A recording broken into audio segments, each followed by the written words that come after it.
Me llamo Nicolás Ramírez, tengo 71 años, y en Año Nuevo mi nuera me sirvió las sobras del pavo en un plato de plástico mientras mi familia comía en vajilla de porcelana.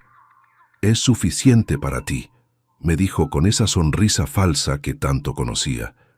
Pero lo que ella no sabía es que esa misma noche yo iba a cambiar las reglas del juego para siempre, porque durante 30 años había estado fingiendo ser más pobre de lo que realmente era. Imagínate la humillación. Allí estaba yo, el hombre que había criado a ese niño desde bebé, sentado en una silla de plástico en el patio, mientras mi hijo Roberto y su esposa Liliana celebraban el Año Nuevo 2024 en el comedor con mantel de encaje y copas de cristal. El resto de la familia, mis otros hijos que vinieron de visita, comían adentro riéndose y brindando, mientras a mí me dieron las sobras como si fuera un perro. Pero esa noche, después de que todos se fueran a dormir, saqué mi teléfono y hice una llamada que iba a cambiar todo. Una llamada que Roberto nunca imaginó que su pobre padre podría hacer. Porque hay cosas que mis hijos no saben sobre mí, cosas que he guardado durante décadas, esperando el momento correcto para revelarlas. Escucha esta historia hasta el final y dime si harías lo mismo en mi lugar. También cuéntame desde qué país me estás escuchando, porque lo que pasó después de esa humillante cena de Año Nuevo es algo que nunca van a olvidar. Para entender por qué esa noche fue la gota que derramó el vaso, tengo que contarte cómo llegué a vivir en la casa de mi hijo, porque no siempre fui el abuelo al que tratan como un estorbo.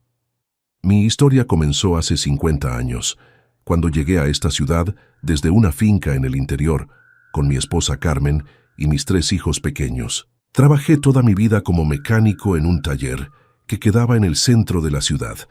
Carmen cosía ropa para afuera para ayudar con los gastos, y entre los dos logramos sacar adelante a Roberto, Sandra y Miguel. Fueron años duros, pero éramos felices.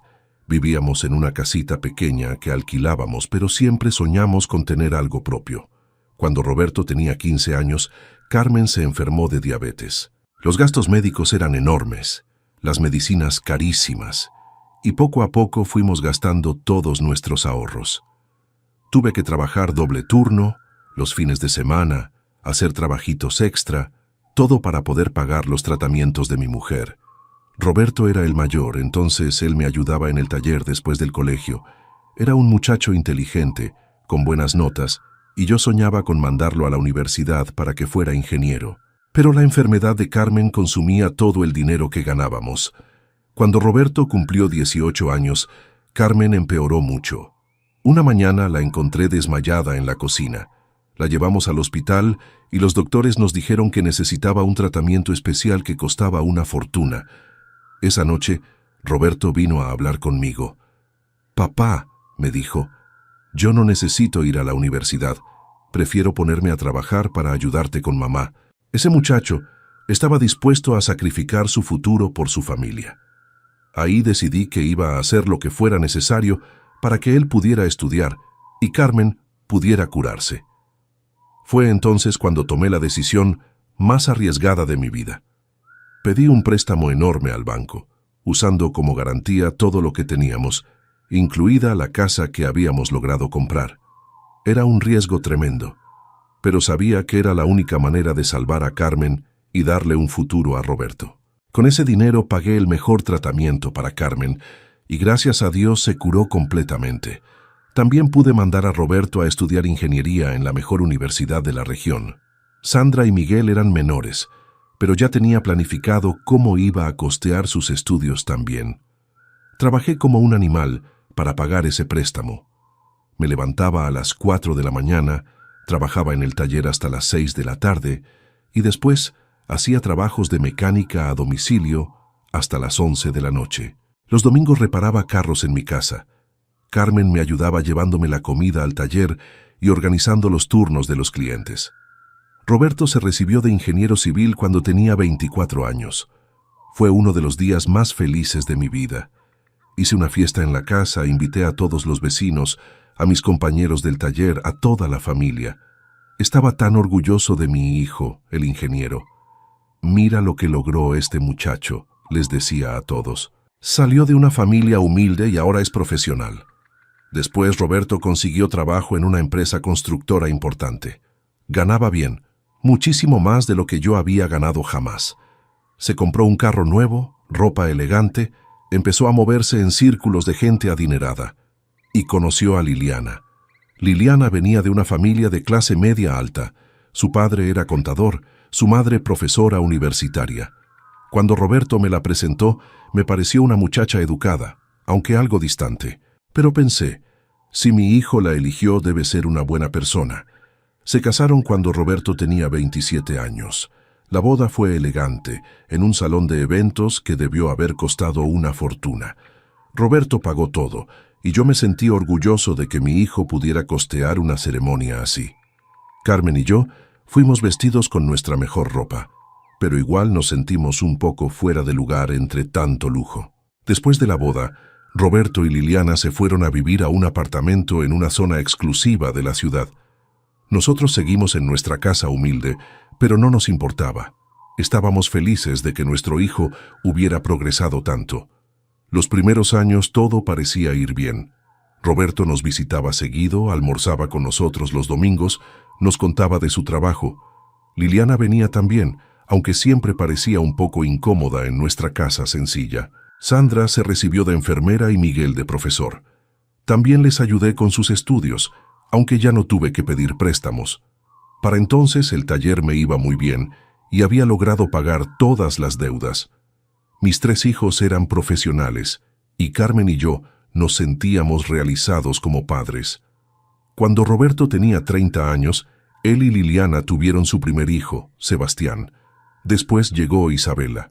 Carmen y yo estábamos locos de felices con los nietos. Roberto nos dejaba cuidarlos los fines de semana, y Carmen se desvivía por esos niños. Pero fue por esa época cuando empezaron los cambios sutiles. Liliana comenzó a hacer comentarios sobre nuestra casa, sobre nuestra manera de vestir, sobre nuestra forma de hablar. «Ay, Roberto», le escuché decir una vez, «¿no te da pena que los niños vean a sus abuelos viviendo así? Viviendo así, como si fuéramos unos indigentes».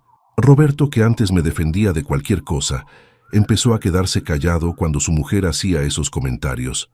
Peor aún, empezó a secundarla. «Papá», me dijo un día, «¿no te parece que ya es hora de que te modernices un poco? Podrías comprarte ropa nueva, arreglar la casa». Le expliqué que estaba ahorrando para mi vejez, que no quería ser una carga para nadie cuando ya no pudiera trabajar, pero él insistía. «Papá, no seas tan tacaño, disfruta un poco la vida». Tacaño. Mi propio hijo me llamó tacaño, cuando yo había sacrificado todo por su educación y su futuro. Las visitas se fueron espaciando. Primero dejaron de venir todos los domingos, después cada 15 días, después una vez por mes. Cuando preguntaba por qué no venían, siempre había excusas. Los niños tienen actividades, Liliana tiene jaqueca, tenemos compromisos sociales. Carmen empezó a ponerse triste. «Nicolás», me decía, «siento que estamos perdiendo a nuestro hijo». Yo trataba de tranquilizarla, pero en el fondo sabía que tenía razón. Cuando Carmen cumplió 65 años, Roberto y Liliana no vinieron a la fiesta. Llamaron a última hora con una excusa. Carmen lloró toda la noche. 30 años cuidé a ese niño, sollozaba, y ahora no tiene ni una tarde libre para celebrar conmigo. Un año después, Carmen empezó a sentirse mal otra vez. Esta vez no era diabetes, sino algo peor. Los doctores nos dijeron que tenía cáncer. La enfermedad avanzó rápido, y yo me dediqué completamente a cuidarla. Roberto vino al hospital unas pocas veces durante los meses que Carmen estuvo internada. Siempre tenía prisa, siempre tenía que irse temprano por algún compromiso. Liliana casi no apareció. «No soporto ver a la gente enferma», se excusaba. Carmen murió un martes por la mañana. Yo estaba sosteniendo su mano cuando se fue. Roberto llegó al hospital 2 horas después, cuando ya era tarde. No lloró, no mostró emoción. Solo preguntó por los trámites del funeral. En el entierro de Carmen, Liliana se acercó a mí y me dijo, «Nicolás, sabes que no podés quedarte solo en esa casa tan grande. ¿No pensaste en mudarte a un lugar más chico?» Ni siquiera habían pasado 24 horas desde la muerte de Carmen y ya estaba pensando en sacarme de mi casa. Después del funeral me quedé solo. La casa se sentía vacía sin Carmen, pero era mi hogar. Ahí habíamos criado a nuestros hijos, ahí habían nacido mis nietos cuando los cuidábamos, ahí estaban todos mis recuerdos.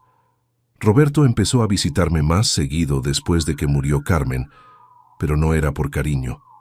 Venía a revisar cómo estaba la casa, a preguntar por mis finanzas, a sugerir que me mudara a algo más pequeño. «Papá», me decía, «esta casa es demasiado grande para vos solo. Podrías venderla y comprarte un apartamento.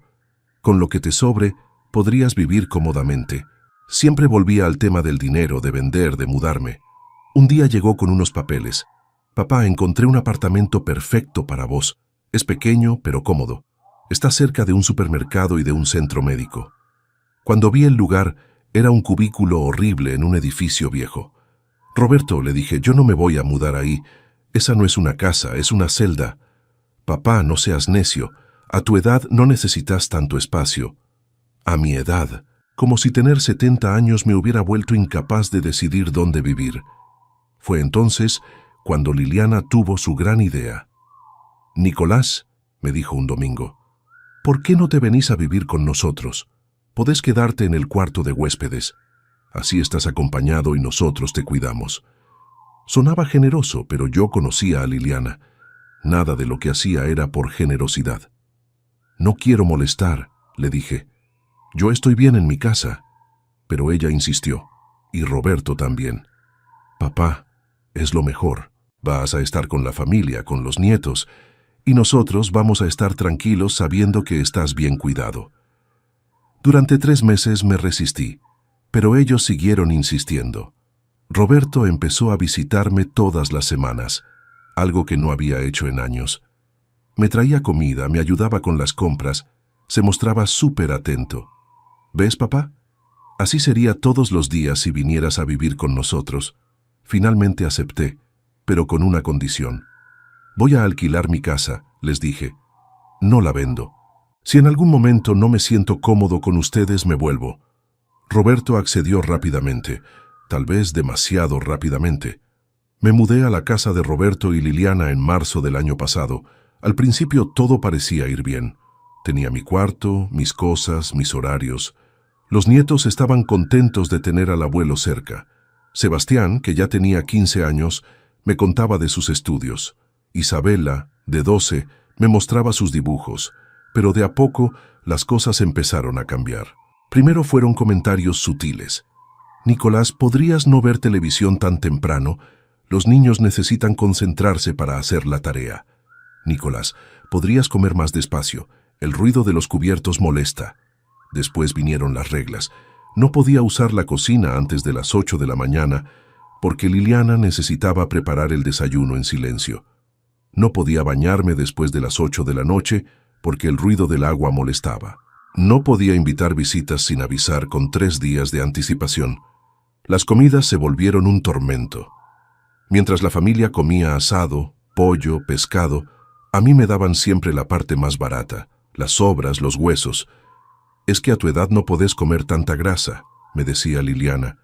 «Es por tu salud». Cuando llegaban visitas, yo tenía que quedarme en mi cuarto. «Los amigos vienen a relajarse», me explicaba Roberto. «No queremos que se sientan incómodos». «¿Incómodos por qué?» «Porque había un viejo en la casa. En las reuniones familiares, cuando venían Sandra y Miguel con sus familias, yo era invisible. Liliana organizaba todo para que la atención estuviera en ella, en sus hijos, en sus logros. Si yo trataba de participar en las conversaciones, ella me cambiaba de tema o me ignoraba directamente. Pero lo peor era el trato que recibían mis otros hijos y nietos cuando venían a visitarme. Liliana los atendía con frialdad. Nunca los invitaba a almorzar. Siempre encontraba excusas para que se fueran temprano. «Ay, disculpen, pero hoy tenemos compromisos», les decía después de media hora de visita. Sandra me dijo un día: «Papá, ¿estás bien acá? Te veo triste». Le respondí que estaba bien, pero no era cierto. Me sentía como un prisionero en mi propio cuarto, como un estorbo que había que tolerar. El punto de quiebre llegó en diciembre, cuando Roberto anunció que iban a pasar Año Nuevo en casa. «Va a venir toda la familia», me dijo entusiasmado. Yo pensé que se refería a Sandra y Miguel también, pero después me enteré de que se refería a la familia de Liliana. «¿Y mis otros hijos?», le pregunté. «Ay, papá, ya sabes cómo es Liliana. No le gusta mezclar familias. Otro día los invitamos». Otro día que nunca llegaba. El 31 de diciembre llegaron los padres de Liliana, su hermana con su marido, sus sobrinos. Gente que nunca me había dirigido la palabra más que para saludar de compromiso. Yo estaba en mi cuarto, escuchando las risas desde el comedor, sintiendo el olor de la comida que estaban preparando. A las 9 de la noche, cuando ya habían empezado a cenar, Liliana tocó la puerta de mi cuarto. Venía con un plato de plástico con los restos del pavo, un poco de ensalada marchita y 2 papas pequeñas. «Nicolás, acá tenés tu cena. Es suficiente para ti». Lo dijo con esa sonrisa falsa, como si me estuviera haciendo un favor. «¿Por qué no puedo cenar con la familia?», le pregunté. «Ay, Nicolás, es que la mesa es chica y ya estamos todos. Además, vos preferís comer tranquilo en tu cuarto, ¿no?». No era una pregunta, era una orden disfrazada. Me quedé en mi cuarto comiendo esas sobras mientras escuchaba los brindis desde el comedor. A las 12 de la noche gritaron «¡Feliz Año Nuevo!» y se abrazaron todos. Nadie vino a saludarme. Nadie se acordó del viejo que estaba encerrado en el cuarto de atrás. Esa noche, después de que todos se fueran a dormir, tomé una decisión. Saqué mi teléfono y marqué un número que tenía guardado hacía años. Era la 1:30 de la madrugada, pero sabía que me iban a atender. «Licenciado Pereira», dije cuando contestaron. «Soy Nicolás Ramírez. Necesito que me ayude con un tema muy urgente. Sí, ya sé que es tarde, pero es una emergencia familiar». El licenciado Pereira había sido el abogado de mi taller durante años. Era el único que conocía la verdad completa sobre mis finanzas, sobre las propiedades que tenía, sobre las inversiones que había hecho durante décadas, porque había algo que mis hijos nunca supieron sobre mí. Durante 30 años, mientras ellos creían que yo era un mecánico pobre que apenas subsistía, yo había estado construyendo un imperio silencioso. Cada peso extra que ganaba, lo invertía. Compré propiedades cuando estaban baratas, invertí en acciones, abrí cuentas en diferentes bancos. ¿Por qué nunca les conté? Porque quería que mis hijos me quisieran por quien era, no por lo que tenía. Quería que se esforzaran, que valoraran el trabajo, que no dependieran de la herencia. Nunca imaginé que ese mismo dinero se convertiría en el arma que iba a usar para darles la lección más dura de sus vidas. «Licenciado», le dije por teléfono esa madrugada del 1 de enero, «quiero que mañana mismo prepare todos los papeles para cambiar mi testamento. Y también quiero que investigue las finanzas de mi hijo Roberto. Tengo la sospecha de que hay cosas que no me está contando». Al día siguiente, 2 de enero, el licenciado Pereira vino a la casa con una carpeta llena de documentos. Roberto estaba en el trabajo, Liliana había salido con los niños, así que pudimos hablar tranquilos. «Don Nicolás», me dijo, «las investigaciones que hice sobre su hijo son muy reveladoras». Me mostró papeles, estados de cuenta, informes crediticios. Roberto estaba hasta el cuello de deudas. La casa donde vivíamos estaba hipotecada al máximo. Tenía préstamos de 5 bancos diferentes. Debía 3 meses de la tarjeta de crédito. «Su hijo está en quiebra», me explicó el licenciado. «Si no hace algo pronto, va a perder esta casa y todo lo que tiene. Por eso quería que usted vendiera su propiedad. Necesita ese dinero desesperadamente». Todo empezó a encajar.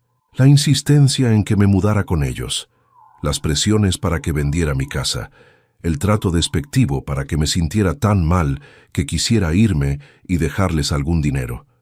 Roberto no me había llevado a su casa por amor. Me había llevado como parte de un plan para resolver sus problemas económicos. «Licenciado», le dije, «quiero que prepare una sorpresa para mi hijo, una que nunca va a olvidar». Durante las siguientes 2 semanas, mientras Roberto y Liliana seguían tratándome como un estorbo, yo estuve muy ocupado organizando mi venganza. Llamé a Sandra y Miguel para contarles todo lo que estaba pasando. Ellos se pusieron furiosos. «Papá», me dijo Sandra, «nosotros no sabíamos que Roberto te estaba tratando así. Si hubiéramos sabido, te sacábamos de esa casa hace meses».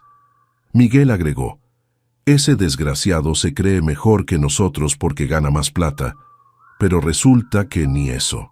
Les conté sobre mis verdaderas finanzas, sobre las propiedades, sobre las inversiones. Mis otros 2 hijos se quedaron sin palabras. «Papá», me dijo Miguel, «¿por qué nunca nos contaste?»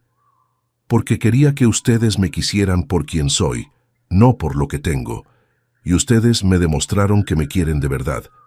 El plan era simple pero efectivo. El 15 de enero, exactamente 2 semanas después de la humillación de Año Nuevo, iba a darle a Roberto y Liliana una lección que no iban a olvidar jamás. Esa mañana, Roberto se fue al trabajo como siempre. Liliana salió a hacer las compras. Los niños estaban en el colegio. Yo llamé al licenciado Pereira. «Licenciado, hoy es el día. Active el plan».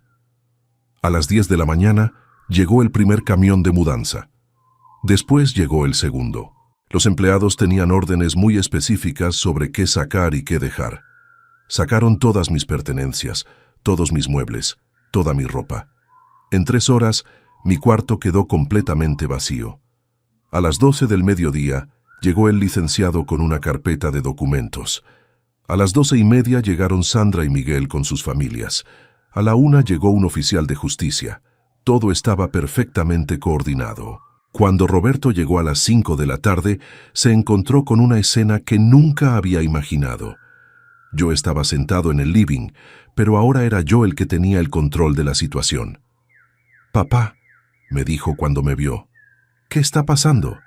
¿Por qué están Sandra y Miguel acá?» Se veía confundido, como un niño que llega a casa y encuentra todo cambiado. «Sentate, Roberto», le dije. «Tenemos que hablar». Se sentó en el sillón de enfrente, mirando nervioso a sus hermanos, al licenciado, al oficial de justicia. «Primero que nada», le dije, «quiero que sepas que ya no voy a vivir más en esta casa. Me voy hoy mismo». Se le iluminó la cara. Pensó que finalmente había logrado su objetivo. «Papá, me parece bien. Ya era hora de que tomaras esa decisión. Seguramente vas a estar más cómodo en un lugar propio». Todavía no entendía nada. «Segundo», continué, «quiero que sepas que me enteré de tu situación financiera real». Ahí se le cambió la cara. Se puso pálido como un papel. «¿Qué situación financiera, papá?» «La que te tiene a 3 meses de perder esta casa, Roberto. La que te obligó a traerme acá para convencerme de que vendiera mi propiedad y te diera la plata». Se quedó callado. Ya no podía negar nada, porque el licenciado tenía todos los papeles que lo comprometían. «Tercero», seguí, «quiero que sepas algo que nunca te conté. Durante 30 años, mientras vos creías que tu papá era un mecánico pobre, yo estuve construyendo una fortuna que hoy vale 12 millones de pesos. Se le desencajó la mandíbula, literalmente. «¿12 millones?» tartamudeó. «Papá, ¿estás hablando en serio?» «El licenciado tiene acá todos los documentos que lo comprueban.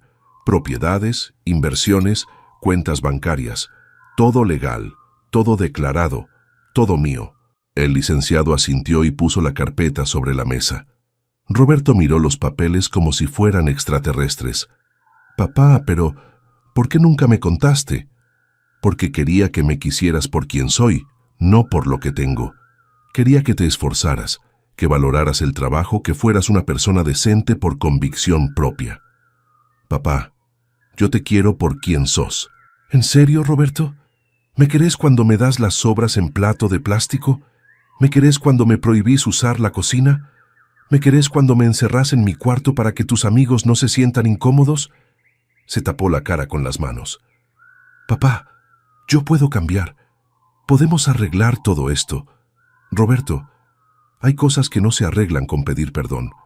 Hay cosas que muestran quién sos realmente». Fue entonces cuando Liliana llegó de hacer las compras. Entró cargada de bolsas, hablando por teléfono, sin registrar que había gente en la casa. «Roberto, amor, no sabes lo que me costó encontrar». Se calló cuando vio la escena. Todos los ojos puestos en ella, la tensión en el aire, los papeles sobre la mesa.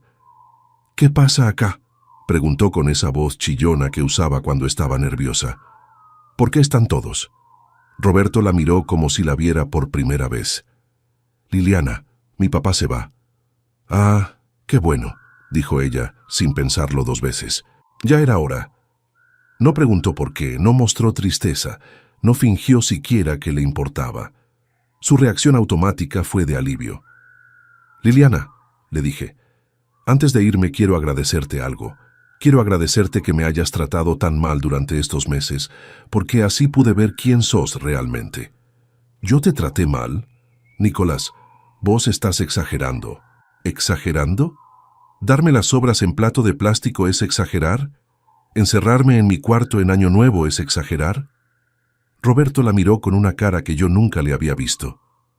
«Liliana, ¿es cierto que le diste las sobras a mi papá en Año Nuevo?». «Roberto, amor, la mesa era chica y... ¿es cierto o no?». «Bueno, sí, pero...». «Cuarto punto», continué.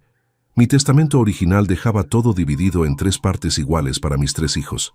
Pero después de estos meses viviendo acá, decidí hacer algunos cambios. Saqué de mi bolsillo una copia del Nuevo Testamento que había firmado esa mañana.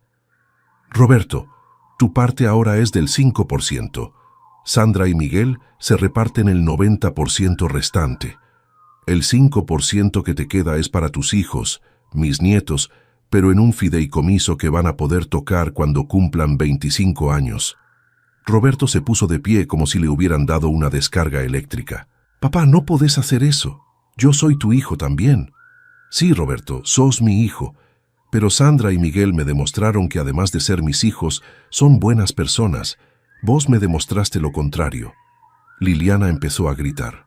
«Esto es injusto. Nosotros te cuidamos, te dimos techo». «¿Cuidarme? ¿Llamás cuidar a humillarme todos los días? ¿Llamás dar techo a encerrarme en un cuarto como un prisionero? Pero vos no tenés derecho a hacer eso. Roberto es tu hijo mayor».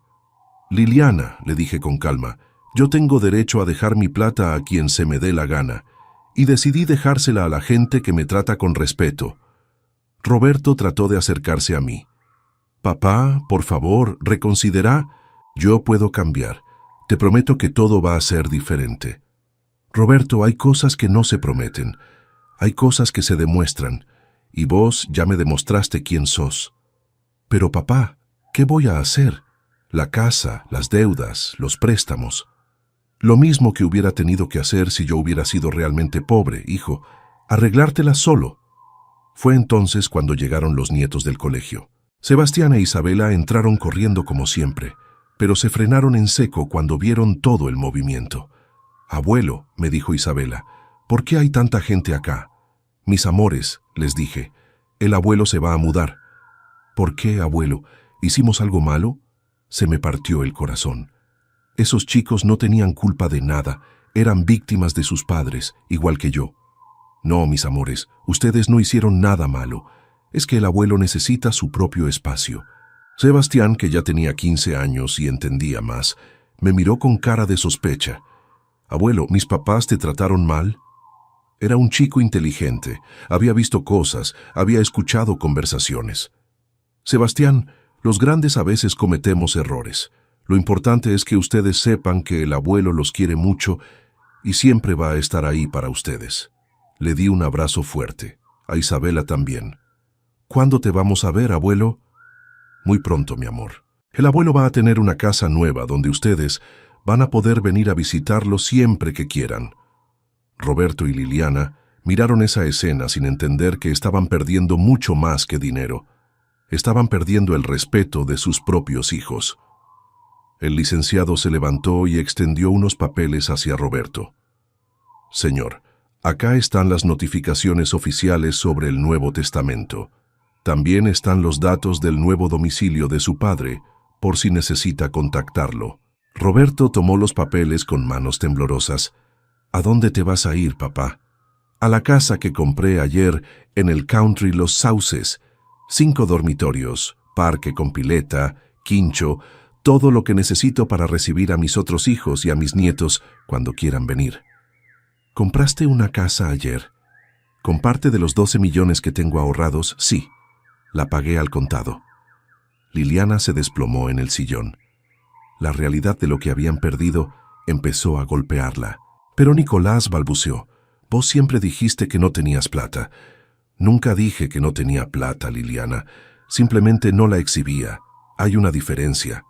Sandra se acercó a mí. Papá, ¿estás listo?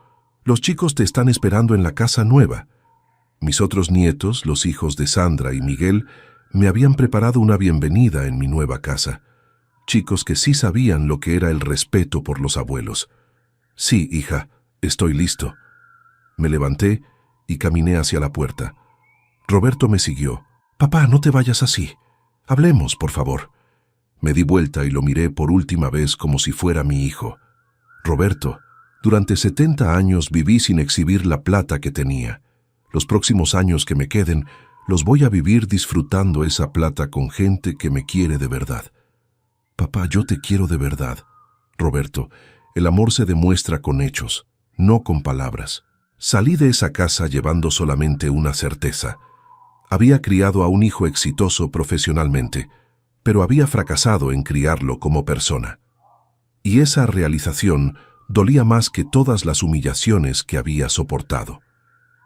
Pero también me llevaba algo más importante, la tranquilidad de saber que nunca más iba a permitir que nadie, ni siquiera mi propia sangre, me tratara como un ciudadano de segunda clase. Pasaron 3 meses desde que me fui de la casa de Roberto. 3 meses en los que aprendí lo que significaba vivir con dignidad a los 71 años. Mi casa nueva en el country Los Sauces es todo lo que soñé cuando era joven y trabajaba como mecánico. Tiene un jardín enorme donde mis nietos juegan al fútbol los fines de semana. Tiene una pileta donde Isabela aprendió a nadar. Tiene un quincho donde hacemos asados familiares todos los domingos. Sandra y Miguel vienen con sus familias religiosamente. No porque esperan heredar algo, sino porque realmente disfrutan estar conmigo.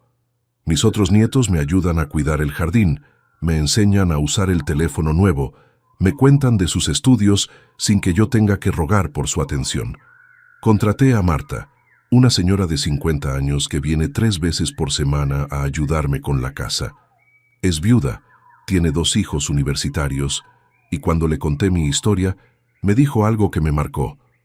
Don Nicolás, hay familias de sangre y familias de corazón. A veces no coinciden. Conocí a mis vecinos del country. Son gente mayor como yo, jubilados que disfrutan esta etapa de la vida sin pedirle permiso a nadie. Don Osvaldo fue gerente de banco. Doña Elena fue directora de escuela. Los jueves jugamos al truco. Los sábados hacemos asados comunitarios. Por primera vez en años, no tengo que pedir permiso para nada.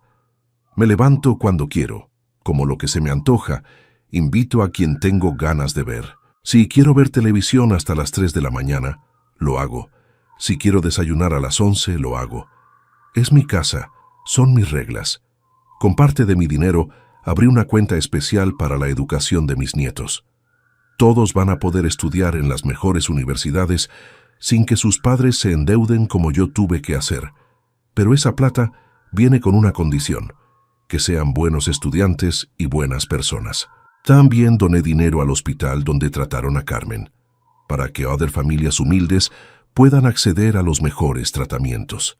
Y financié becas de estudio en la escuela técnica, donde Roberto aprendió los primeros conocimientos que después le sirvieron para estudiar ingeniería. Roberto me ha llamado 17 veces en estos 3 meses.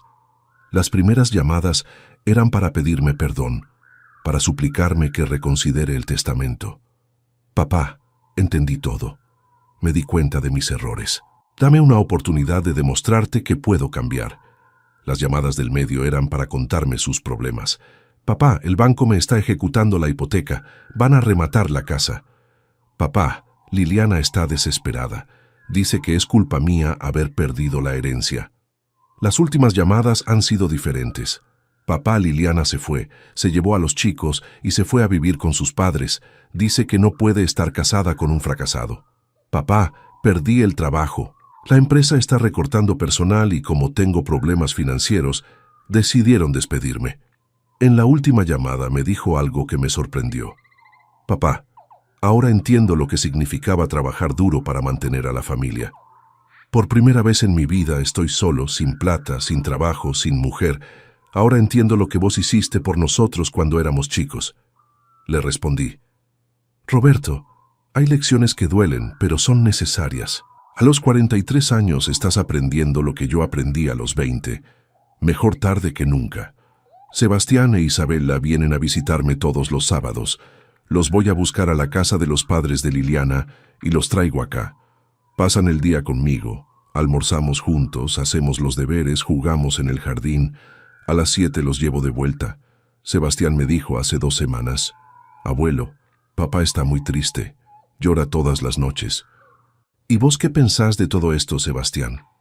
Pienso que papá se portó mal con vos, abuelo. Yo lo vi. Mamá también. Nunca me gustó cómo te trataban. Isabela, que es más chica pero muy perceptiva, me dijo, abuelo, ¿es cierto que sos rico? ¿Por qué me preguntas eso, mi amor? Porque mamá le grita a papá que por su culpa perdimos mucha plata. Les expliqué de una manera que pudieran entender. Mis amores, el abuelo tiene plata ahorrada porque trabajó mucho durante toda su vida. Esa plata la iba a compartir con toda la familia. Pero cuando una persona te trata mal, ya no tenés ganas de compartir nada con ella. ¿Y nosotros qué vamos a recibir, abuelo? Ustedes van a recibir lo más importante, educación, valores, respeto. Y cuando sean grandes y demuestren que son buenas personas, van a recibir también ayuda económica para cumplir sus sueños. La semana pasada Sandra me trajo una noticia que me entristeció y me alivió al mismo tiempo.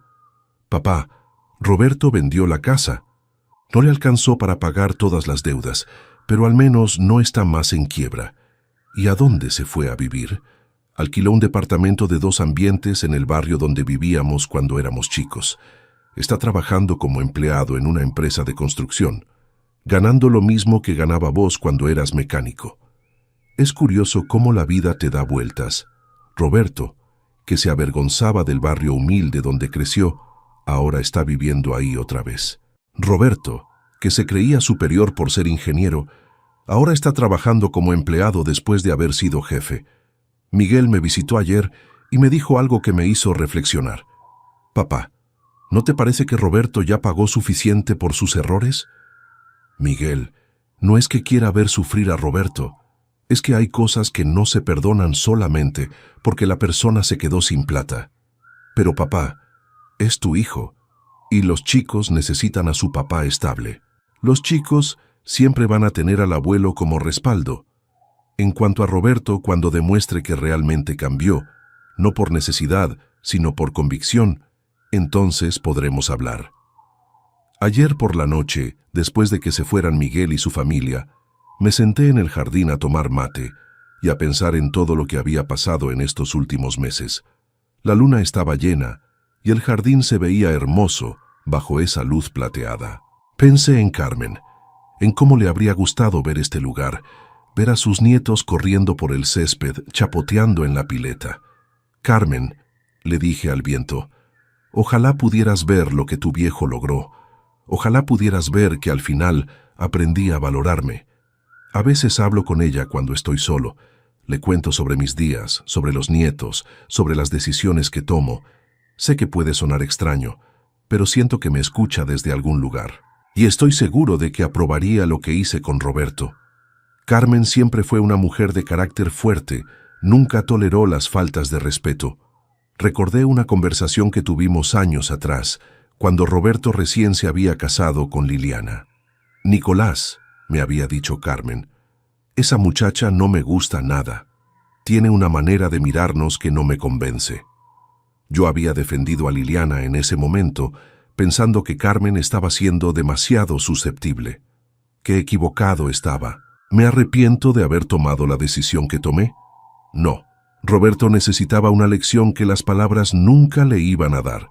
A veces, el amor de padre también significa dejar que los hijos enfrenten las consecuencias de sus actos. Extraño algo de la vida que tenía antes. Extraño la ilusión de que Roberto era mejor persona de lo que realmente es. Pero no extraño la humillación, el desprecio, la sensación de ser un estorbo en mi propia familia. ¿Qué aprendí de todo esto? Aprendí que el dinero no te hace mejor persona, pero la falta de dinero tampoco te hace peor. Aprendí que el respeto no se mendiga, se exige. Aprendí que nunca es tarde para cambiar el rumbo de tu vida si no estás conforme con el lugar donde estás.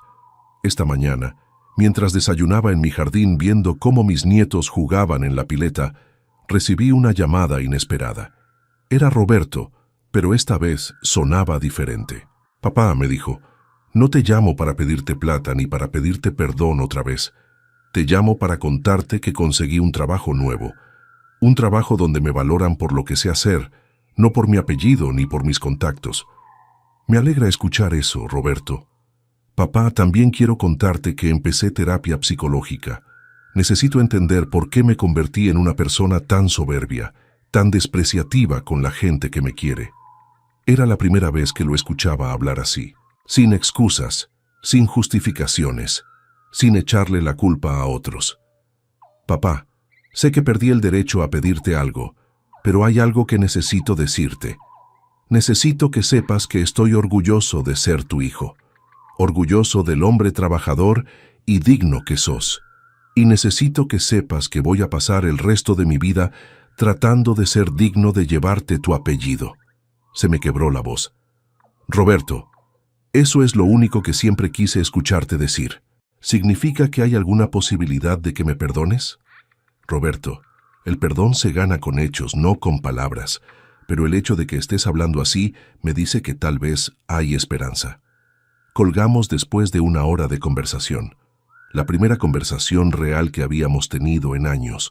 No hablamos de dinero, no hablamos de herencias, hablamos de sentimientos, de errores, de segundas oportunidades. ¿Va a cambiar algo en mi testamento? Todavía es muy pronto para saberlo.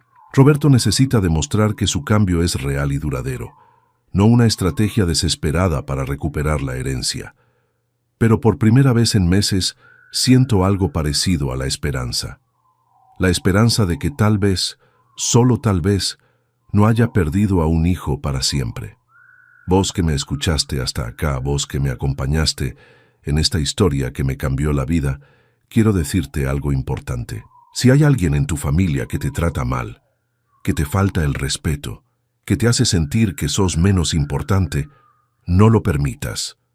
No importa que sea tu hijo, tu padre, tu hermano, tu cónyuge.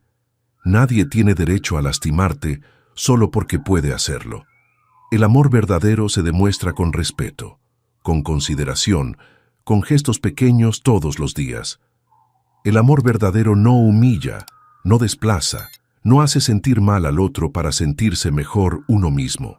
Y nunca es tarde para cambiar las reglas del juego. A los 71 años, yo cambié mi vida completamente, dejé atrás la humillación y elegí la dignidad. Si yo pude, vos también podés. La vida es muy corta para gastarla con gente que no te valora, y la vida es muy valiosa para desperdiciarla sintiendo lástima por personas que eligieron lastimarte. Cuéntame si esta historia te sirvió para reflexionar sobre tu propia familia. Cuéntame también desde qué país me estás escuchando, porque me gusta saber que hay gente en diferentes lugares del mundo que entiende que el respeto no se negocia. Y recordá, el dinero viene y va, pero la dignidad, una vez que la perdés, es muy difícil recuperarla. Por eso hay que cuidarla como el tesoro más grande que tenemos, porque al final lo que realmente importa no es cuánto tenés en el banco, sino cuánto respeto tenés hacia vos mismo y cuánto respeto recibís de la gente que te rodea. Y ese respeto, mijito, ese respeto no se compra con dinero. Se gana siendo una buena persona,